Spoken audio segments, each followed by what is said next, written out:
Concerns continue to mount within the healthcare sector. We're joined by Dawn Marie Richards. She's the president of the Nurses Association of Jamaica to share insight on the challenges currently facing our nurses. Good morning, ma'am. Welcome to Smile Jamaica. Good morning. Thank you so very much for your service. Thank you for having us, and thank you for highlighting our challenges for us. All right, let's start there. When you say challenges, before you get specific, is plenty challenge, is salary challenge, is working conditions? What's going on? At this time, it's mainly working conditions, infrastructure, availability of resources. Those are the challenges that we're looking at now. Not at this time. Oh, beautiful. Because usually we hear that on the forefront and people... You know, we always want more money. Everybody wants more money. Yeah, but no. But that's not the focus. Because we usually hear that people leaving Jamaica and working elsewhere because they're not getting enough. And you know, the exit interviews would show you that people who leave, it's not necessarily because of money. I didn't know that. No. I thought that was the... So when the nurses leave, we have what is called an exit interview done by the managers. And it will tell you that other reasons. Some people leave for family reasons, because, you know, we have a lot of persons in the diaspora. So husband file for wife, mother file for daughter, that kind of thing. So we have a lot of that too. And we also have the fact that persons, sad to say, our health services don't offer certain things. It's more available abroad. So I know people who live here because they have autistic children. I know people who live here because they have sick parents who they can care for better if they are in another setting. So it's not always about money. Some of it is money, but it's not always about money. And then compensation review would have put us at a place. So money right now is not really the issue. Oh, great. Yeah. So when you say challenges and working conditions, I know the most recent protest was down in Cornwall, right? What was happening there? Has it now been better or resolved any at all? And I also want to ask as well, so I asked you two questions already. It's an unusual time, right? Because post-Melissa, but I'm thinking that this has been the case before Melissa. Yes. Yeah, so tell us what was happening. Has it been resolved? And severe overcrowding, and again, as I say, lack of resources, infrastructural challenges. And you would both have known that prior to Melissa, Cornwall was always in the news. Cornwall has been in the news since 2016 with the mold challenges.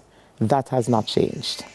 Well, they continue to persist. So mold is still there? Mold is still in Cornwall Regional Hospital. Kind of rebuilt everything. That has not happened. Sorry to say, it has not happened. So what we have is a patchwork system where the original building for Cornwall Regional, only some parts of it are in use. And Melissa came and rendered some of those parts inaccessible again. The parts that the concerns came out of, they would have started on Wednesday. The concerns came out of the A&E department. So what they have fashioned to utilize as the A&E now is an area that should host about 39, maximum 40 patients. Yesterday we had 112 people in that space. Yesterday? Yesterday, because I went to Cornwall Regional yesterday. And, you know, I say to people, I've been in nursing since 1993. And I never know that I would live to see a day like this. Yesterday, I was traumatized. I was traumatized when I went into the A&E department.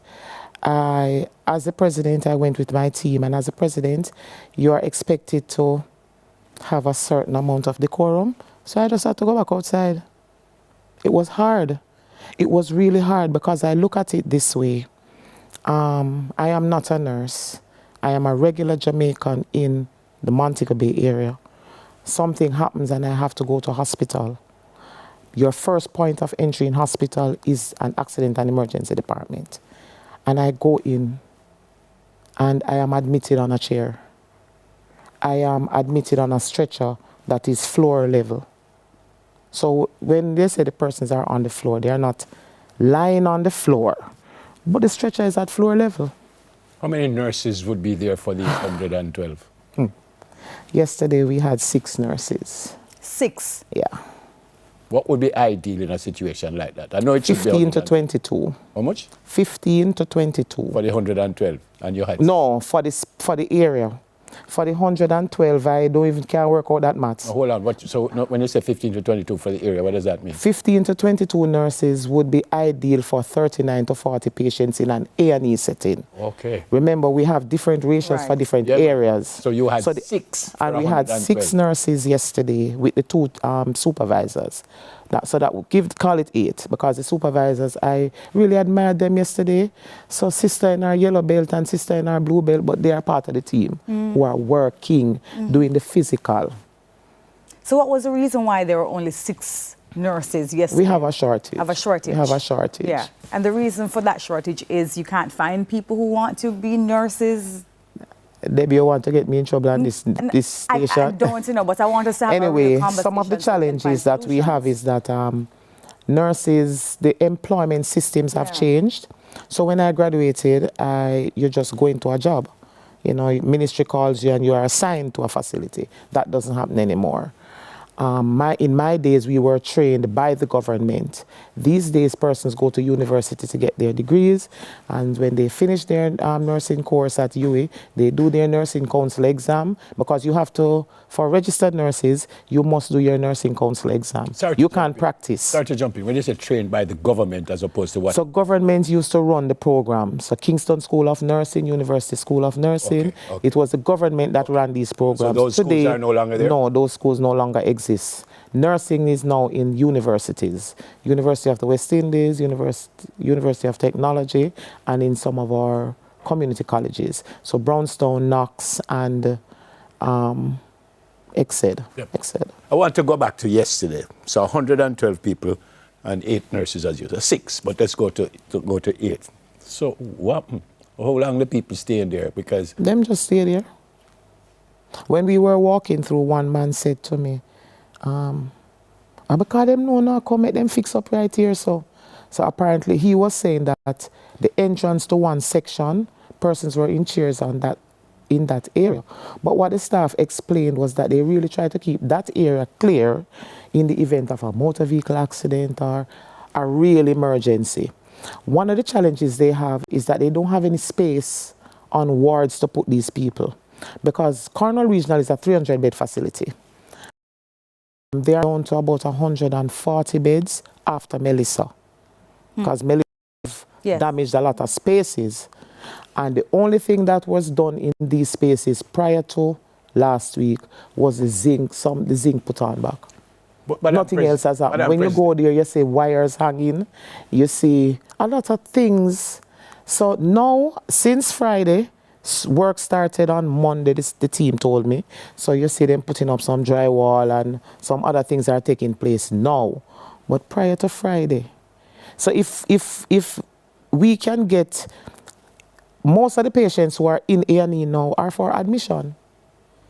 But there's no ward to admit them to. But Madam President, that's my question. So what you do? I mean, you can't tell a sick person don't come to the hospital. No, you can't. Right. So what you going to do? That's why the place have 113 in there for this. But what you going to do to so what's the solution? What's the solution? We're waiting on government to tell us what they're going to do. They have promised the staff 3 weeks. And as I say, if they can get the persons in beds on wards, they will be fine. Yeah. There was also this concern about the waste management, the collection of, waste in a timely fashion. And there was some concern as well about rodent infestation as well. But I'm saying that these are things that usually you'd see signs of. And so you try to, move on these things quickly. I'm sure and that is, there are supposed to be systems in place. In relation to the waste management and the rodent management, I know that the health department will assist them in the rodent management. So I was sharing with the guys yesterday, have you written to the health department? Because that's the process. They would write to the health department and then the health department would respond. Well, I'm told that the health department should be responding this week in relation to the rodent infestation. In terms of waste management, they have a lot of debris, because they are doing construction and then the things from the storm. So those things are being removed in a timely manner, because I went to Cornwall after the storm. A week after the storm, I went to Cornwall, and I can see changes in terms of waste management. Yep. Okay. Madam President, having said all of that, you said you have a shortage of nurses. Why should my daughter become a nurse in Jamaica? Because it's an honorable profession, and nursing is international. You can be a nurse anywhere in the world. It just takes another exam. But you can practice anywhere in the world. But with the challenges facing us, why should I tell her, go turn a nurse? Go and become a nurse and come back and make a change. Because we make a change. And one of the things I want to say, I was very impressed with the public, with the nurses yesterday. Yes. Because despite the challenges, they stand up, they came out, and they serve despite the challenges. They just want the government to fix the problems that they have no control over. I should say my daughter or my son, because... Thank you. Yeah. Because we have male nurses. male nurses. There's a male And very nurse that good works in ones. A&E at Yeah. Cornwall. Yeah. One of the other things that we would want to see, we have facilities that are over 100 years old, and they have the same bed capacity. 100 years ago. 100 years ago, 500,000 or less was the population. We are looking at a 3 million population today, and we have the same bed count. Oy. We need to really revisit Oy. these things, and overcrowding is a real challenge. What Yeah. about new hospitals? That makes sense? We have space to put up in a new hospital anyway. There is space, but is there the willpower? So should we have more hospitals? We can. We should. When you look at St. James and you have one public hospital in Yeah. St. James that is now facing challenges. That's why we have overcrowding. Thanks again for your service. God bless you Yes, and thank you so your much. Thank you for nurses, the having group us. that you lead. Can't do without you. Thank you. Go and fight for us, begging you. Yeah. Go and fight for us. Yes, begging we you. are. All right, that was Dawn Marie Richards, President of the Nurses Association of Jamaica. After the break.